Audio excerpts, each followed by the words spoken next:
My mother-in-law is a devout Buddhist. She refuses to kill any living creature and forbids any meat in the house. Pregnant with twins, a boy and a girl, I became malnourished from a long-term vegetarian diet. As I neared delivery, my mother-in-law even threatened suicide to stop me from going to the hospital. In the end, I gave birth at home and died from massive blood loss due to exhaustion. My mommy's boy husband, under her arrangement, soon brought in a crazy stepmother for the children. Eventually, my daughter was driven insane and committed suicide by jumping into a river. My son went on a rampage with a machete and was shot dead by the police. When I opened my eyes again, I found myself back 1 week before the birth. This time, without hesitation, I called my best friend. I knew she would come save me, even if we hadn't spoken in 5 years. Chapter 1. Elena didn't ask a single question. She just said she was on her way. Before I could even hang up, my mother-in-law rushed in and snatched the phone out of my hands.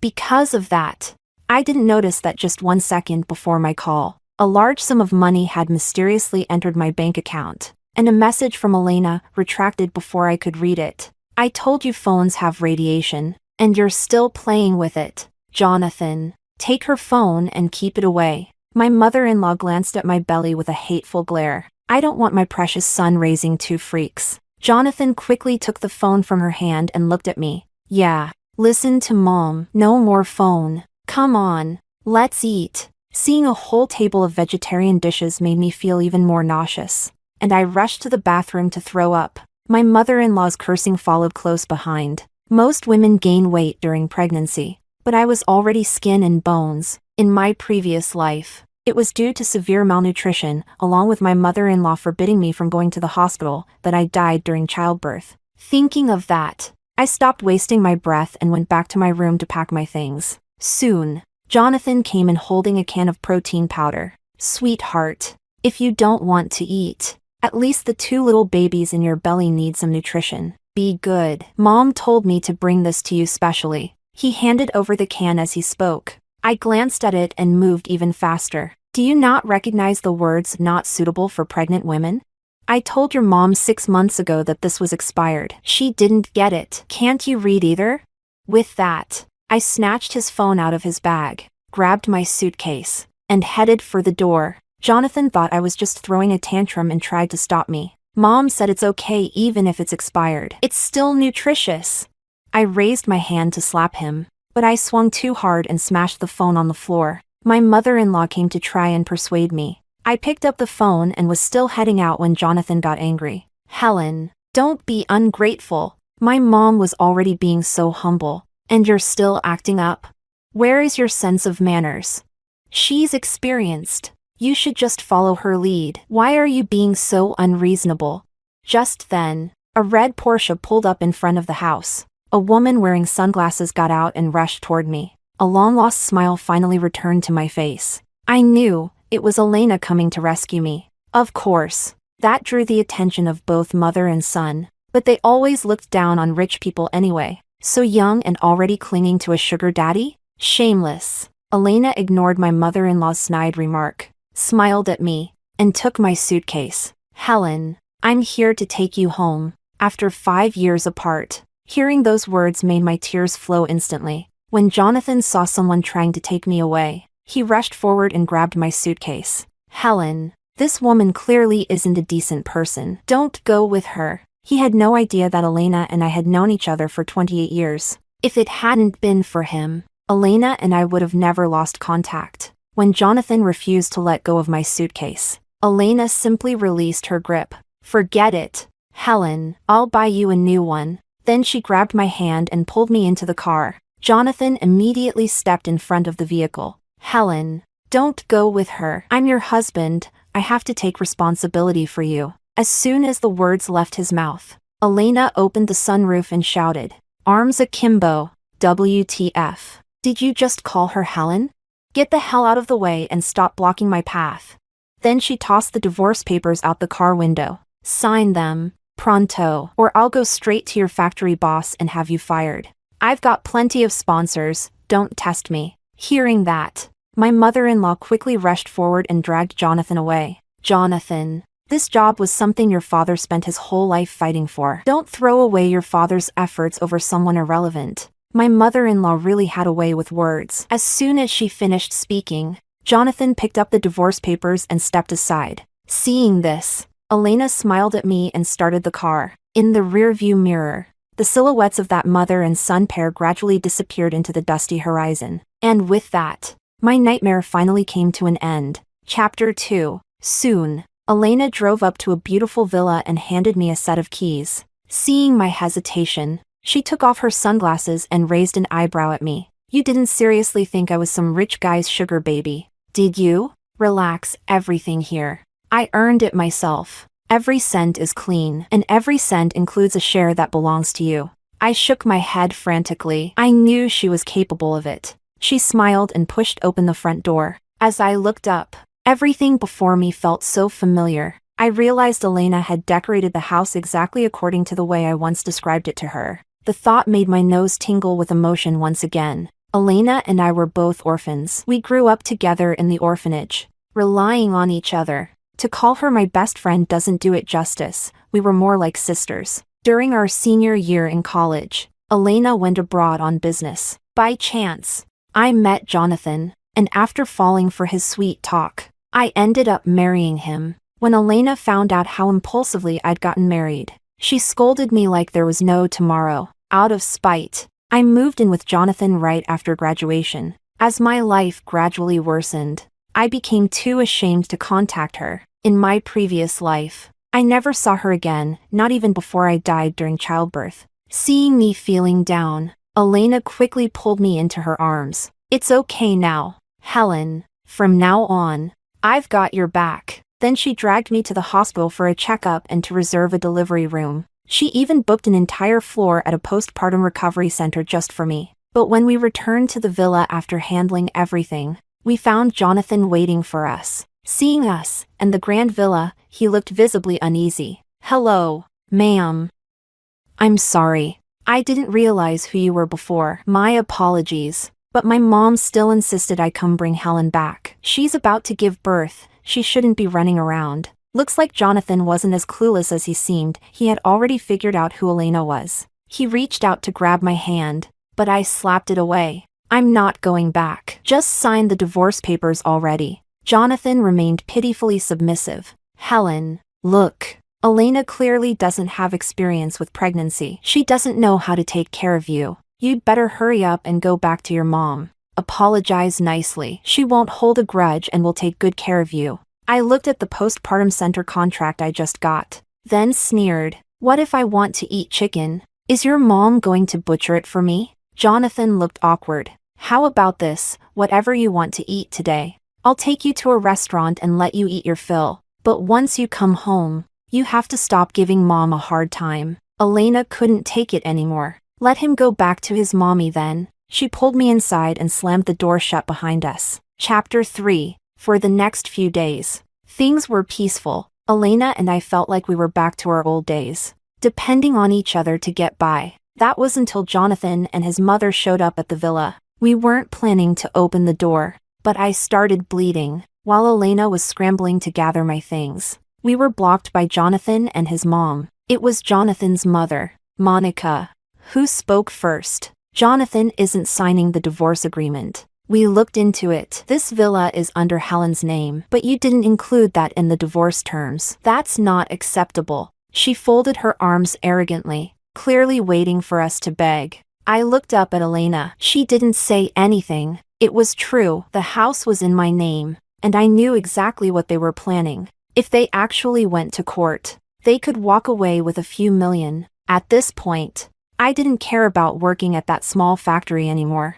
Just thinking about it made me clench my fists. No matter what, I couldn't let them get away with this. I was about to speak when Elena interrupted me. Trying to take premarital assets too? You've really got some nerve. Go ahead and sue if you want. I'll see you in court. No wonder Elena was so confident. I later found out that this villa had been her birthday gift to me 5 years ago. But before she could tell me, I'd secretly married Jonathan behind her back. Elena didn't waste time arguing. She simply called security to throw them out, and rushed me to the hospital. When the doctor said my condition wasn't good, She immediately requested an emergency C-section. 2 hours later, I slowly opened my eyes. The first thing I saw was Elena walking toward me, tearfully holding one of the babies. "Helen, look, she looks just like you," she spoke gently, wiping away her tears. I gave her a weak smile and softly said thank you. If it hadn't been for her, I might have ended up like my past life, forever separated from my babies. But to my surprise, she replied that she should be the one thanking me. Before I could ask why, she handed the baby over to the nanny and stepped out to take a phone call. She was gone a long time, so long that I drifted off again before she came back. Chapter 4. During my postpartum recovery. Thanks to Elena's careful planning, both the babies and I were well cared for, but Elena was visibly thinner. I tried to persuade her not to sacrifice so much rest for us, but she always brushed it off, still rushing back and forth between work and the postpartum center. One night, I couldn't bear it anymore and insisted she rest in the other room. She looked at the 2 sleeping babies, then at me, eyes filled with affection. "I can't bear to. If I fall asleep, I won't be able to see you all." Hearing that made my heart uneasy, so I comforted her. "Don't worry, we're not going anywhere. Then come sleep with me." Elena hesitated, worried she'd disturb me, but I pretended to be annoyed. "If you don't sleep, I won't sleep either." In the end, she gave in. Soon, her steady breathing came from beside me, but I was now wide awake. With the bond Elena and I had built over so many years, I could tell she was hiding something from me. I planned to look into it the next day, hoping to find some clues, but just then, Jonathan obediently showed up with the signed divorce papers. I knew they'd figured it out. He wouldn't get a single cent from the house. Now, he was here saying he just wanted to see his children. Elena, clearly displeased, refused to let him upstairs. I need to contact more lawyer friends ASAP, see if there's any legal way to revoke his visitation rights. Just imagining those 2 precious babies being kissed or held by him, having to call him dad someday, makes me sick. Watching Elena's face twist with disgust, Monica's words to Jonathan after the kids' tragic deaths in the previous life suddenly echoed in my mind. If this was true, then Jonathan truly had no right to see the children. With that in mind, I told Elena to let him in. Elena didn't want to see Jonathan at all, so she went to another room. When Jonathan saw me, he seemed a bit guilty. "Helen, even though we're divorced now, you can rest assured, I'm still the father of these kids. I'll fulfill my responsibilities." After saying that, he took out 10,000 yuan and tried to hand it to me. If Elena had been here, she definitely would have stopped me. But I had another use for that money, so I took it and poured Jonathan a glass of water. He thanked me for understanding his feelings as a father. After finishing the water, he reached to hold the children, but I blocked his way. "They're my children, without my permission. You can't touch them." Jonathan looked confused. "Helen, they're my kids too. What gives you the right to stop me?" Hearing that, my smile grew wider. I leaned in close to his ear and whispered, "Whether or not they're really yours, you might want to ask your mother about that." Jonathan thought I was just angry at Monica and started cursing again. Soon, the floor supervisor came in after hearing the commotion. "What's all this shouting about? Don't you know new moms and babies need peace and quiet?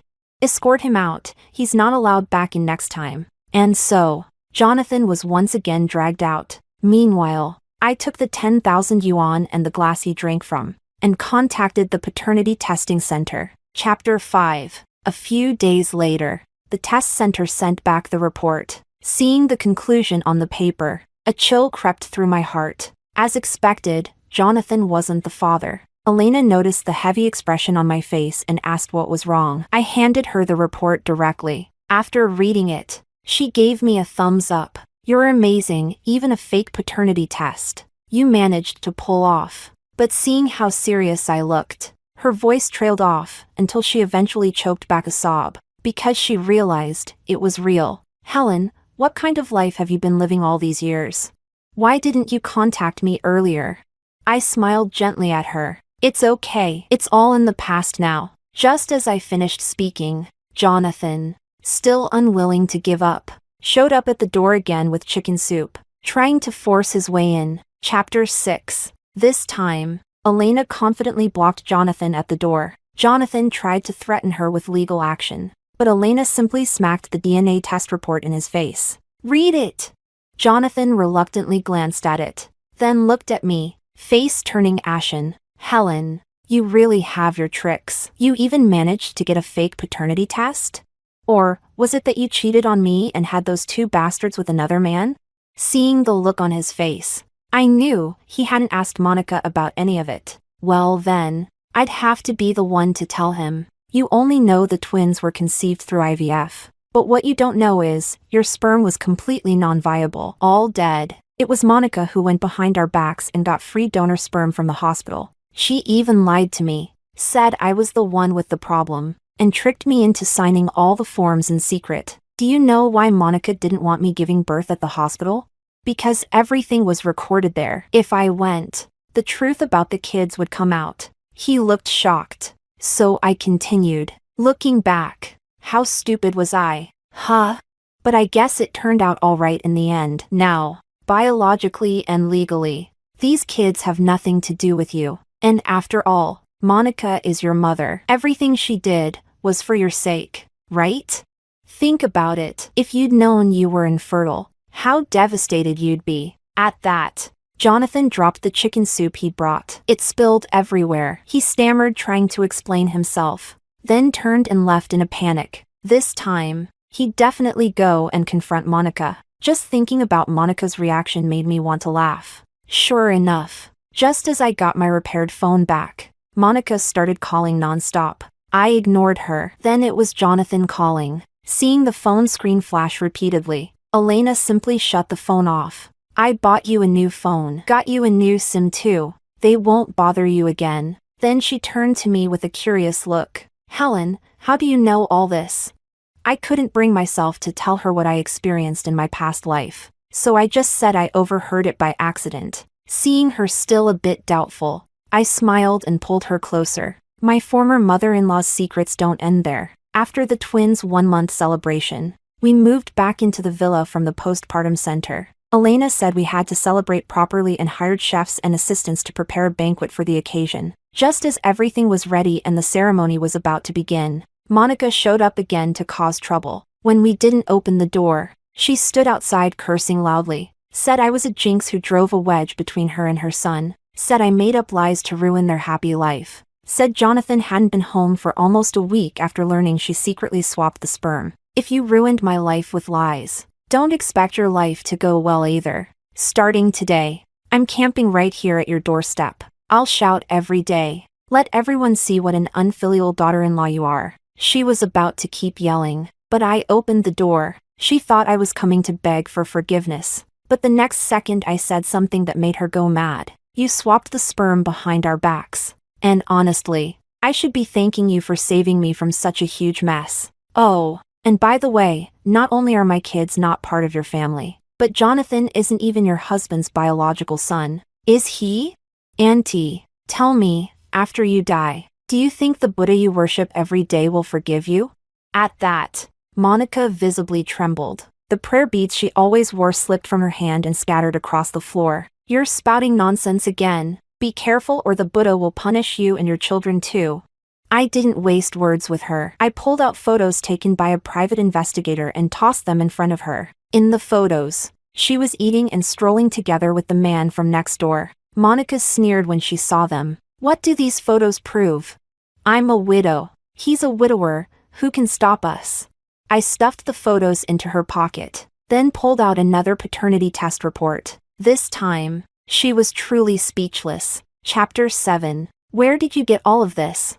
Monica wasn't stupid. She knew a paternity test required samples from both parties. I picked up the prayer beads from the floor and placed them back in her hand. You know Master David, right?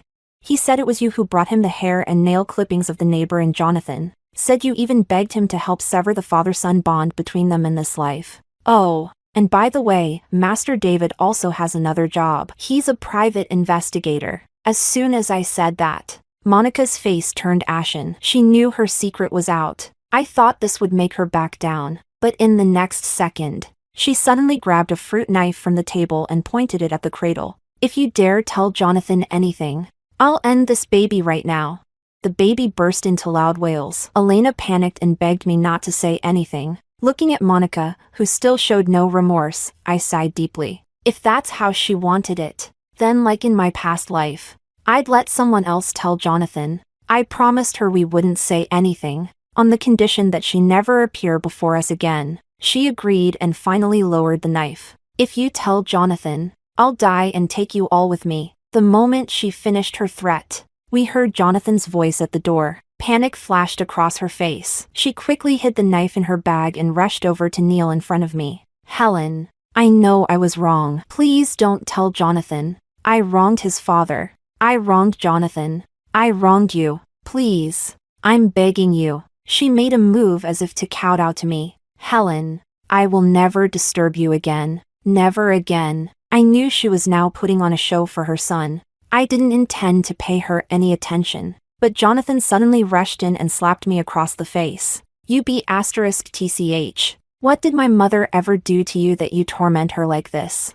After saying that, he went to help Monica, who was kneeling on the ground, to her feet. Elena couldn't bear to see me suffer such humiliation and immediately lashed out in a frenzy. Fortunately, Jonathan didn't dare to hit Elena back. He could only cover his face and glare at us. Seeing her son once again resort to violence for her sake, Monica was extremely satisfied and even shot me a provocative smile. Then she hypocritically pulled Jonathan back. Jonathan, stop hitting. It's Mom's fault. I came to apologize to Helen. I shouldn't have made decisions on my own and given her these 2 children. Heaven sees everything. Just take me and these 2 children away. It's all my sin. Seeing Monica's submissive demeanor, Jonathan felt even more that I was the one making things difficult for her. Helen, ultimately, it's my fault. I apologize to you. If you have any issues, come at me. Don't make things hard for my mom. Rest assured,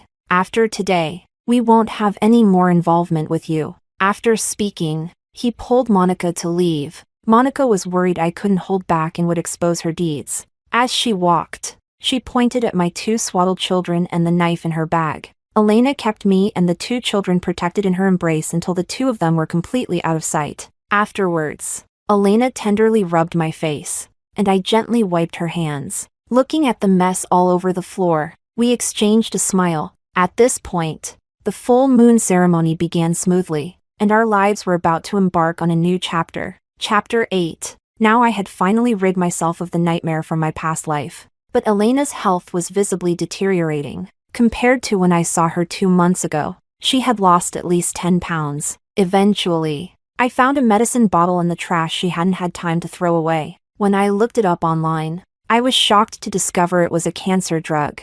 I also realized that 2 months ago, Elena had transferred 10 million yuan to my account. These days, Elena often handed over things to me, casually or intentionally. Suddenly, it hit me, she was preparing for the end. Realizing this, I couldn't hold back anymore. I locked myself in the bathroom and cried my heart out. That night when Elena came home and saw my swollen red eyes, she just assumed I had remembered something from the past. During dinner, she mysteriously said she wanted to take me to meet someone. I knew this was another arrangement she was making for me. Choked with emotion, I agreed, but only on the condition that from now on, I sleep next to her every night. She hesitated but agreed. That night, I could feel her body trembling from pain. Soon, she rushed into the bathroom and threw up violently. I asked her what was wrong, and she replied she must have eaten something bad earlier. I didn't dare to speak again, only biting down hard on my own fist.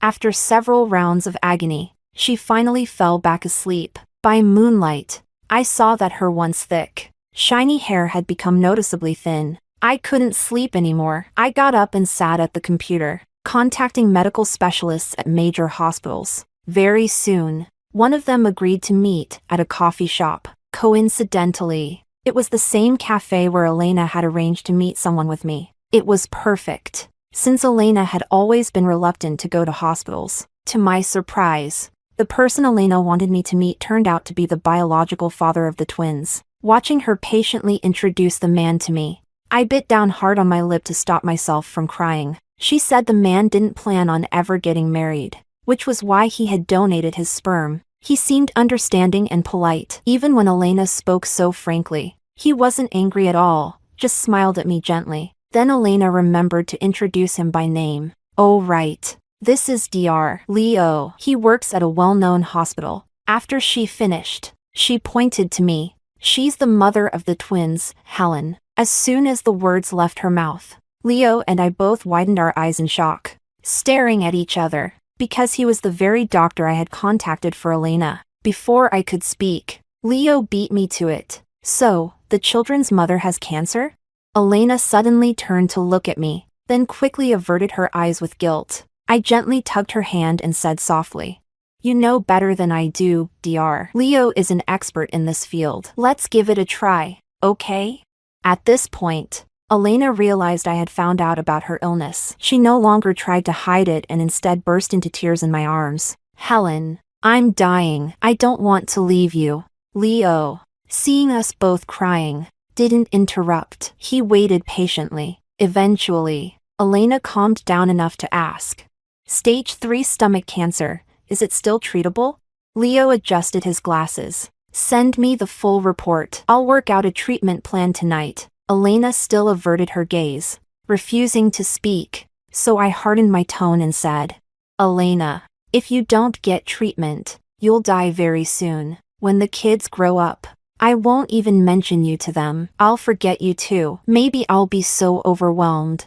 I'll go back to Jonathan." Elena panicked. "Helen, I left enough money for you and the kids. Don't go back to him." I turned away, pretending to be upset. "Not only will I go back, I'll use your money to support him." The next second, Elena, still fuming, burst into laughter and started wrestling with me. "Helen, don't you dare.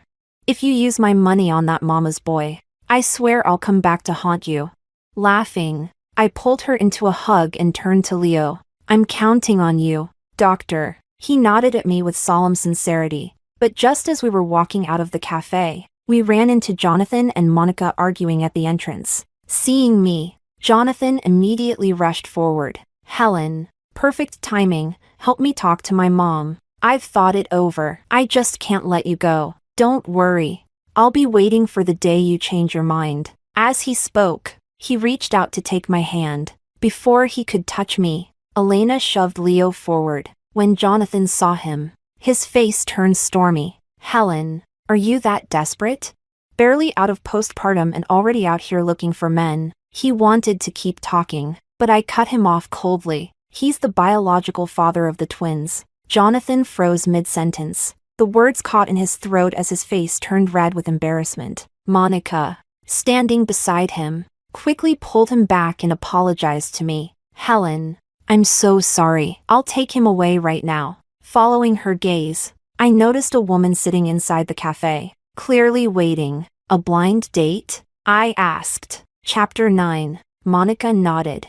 I let out a soft sigh and said gently, "Auntie, if Jonathan doesn't like her, don't force it. He needs to learn to make his own choices." Though I meant well, Jonathan immediately flew into a rage. "Helen, you just can't stand to see me and my mom getting along. My mom doesn't need advice from an outsider like you." With that, he dragged Monica into the cafe. Watching the woman sitting across from them, I let out a quiet laugh. I had done my best. If they still insisted on walking into that pit of fire, there was nothing I could do. Meanwhile, Leo devised a treatment plan for Elena with a 60% success rate. If it worked, she could live at least another 5 or 6 years. Elena joked, "That's enough time for the kids to remember me." I knew she had finally agreed to go through with it. Who would have thought that on the day of her surgery, we'd run into Jonathan at the hospital?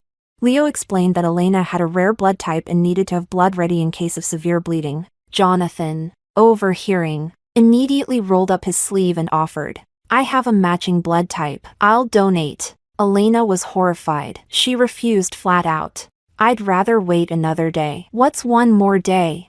If I get even a drop of that mama's boy's blood in me, I'll die of disgust." With that, she tried to pull out the 4 needle and leave the hospital. Leo and I couldn't talk her down, so we politely declined Jonathan's offer. Jonathan, clearly hurt by the rejection, muttered bitterly, "Right. Our blood is too dirty, not worthy of Elena. Mom, stop hiding. Come out. They don't appreciate your kindness anyway. As expected, Monica slowly stepped out from behind the wall, looking awkward and embarrassed. So Jonathan wasn't acting out of any genuine goodwill. This was just another one of Monica's schemes. Seeing that calculating look on her face, I knew exactly what she was planning: offer us a favor now, only to use it as leverage against us later. Auntie, I said with a faint smile. Don't worry, I meant what I promised you. I won't go back on my word. But what about what you promised me? That you'd never come back to disturb us? Why couldn't you keep that part of the deal?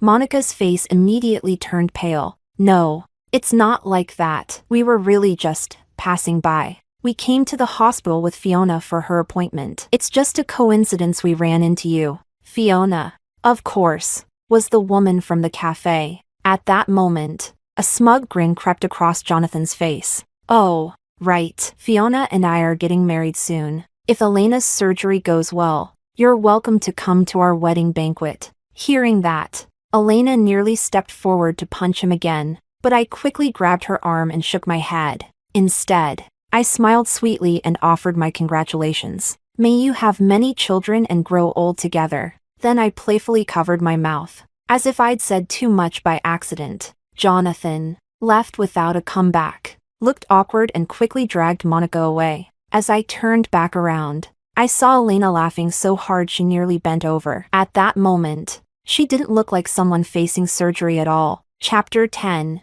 It seemed heaven had finally opened its eyes. Elena's surgery was a success. Given her physical condition, she gradually handed over control of the company to me after being discharged. By now, I was fully capable of running it on my own. As for her, she had perfected the art of childcare. The kids adored her, sticking to her like glue and calling her Mommy Elena. One day, the twins were fussing to watch TV. I turned it on for them, but a news segment instantly caught my attention. The anchor was reporting a bizarre incident from a nearby town. A woman with severe mental illness had been triggered again after feeling wronged. Whenever she felt mistreated, she would lash out, screaming, hitting, cursing, no matter who was on the receiving end. This time, she had exposed her mother-in-law's affair with the old man next door. Her husband, unable to bear the humiliation, waited for the house to be empty before jumping into a river and ending his life. The old man, his supposed lover, tried to save him, but the current was too strong. Both drowned. When the mother-in-law received the news, she fainted from shock. But when she regained consciousness, she acted like nothing had happened. She even went to the market, bought an old hen, and made chicken soup for her daughter-in-law. While they were drinking the soup, the mother-in-law suddenly collapsed, foaming at the mouth. It turned out she had mixed rat poison into the soup, intending to die together with her daughter-in-law. Yet, the woman survived. No one had known that she was pregnant, and her severe morning sickness had saved her life. Moments after drinking the soup, she vomited it all back out. In the end, the authorities decided to institutionalize her in a psychiatric hospital, for now, considering her pregnancy. As the anchor transitioned to the live footage, I stared at the blurred-out image on the screen. Even with the mosaic over her face, I recognized her immediately. She was the woman Jonathan had married after me, the one who tormented my children in the last lifetime. Elena, seeing me frozen in shock, immediately understood who the dead people were. She hugged me tightly, pulling the children in with us. Helen, it's okay, she whispered gently. You tried to warn them. They just didn't listen. I looked at the two little darlings on the couch, then at Elena, and finally, I broke down in sobs. If not for Elena in this lifetime, the ones lying cold and dead would have been me and my children. On the twins' 18th birthday, Elena passed away. Leo, following her arrangements, stayed by my side to help me organize her funeral. As I sobbed uncontrollably, Leo gently patted my shoulder. Helen, we did all we could. So did Elena. Choking on my tears, I said, I know, but I can't bear to lose her. What am I supposed to do now, without her?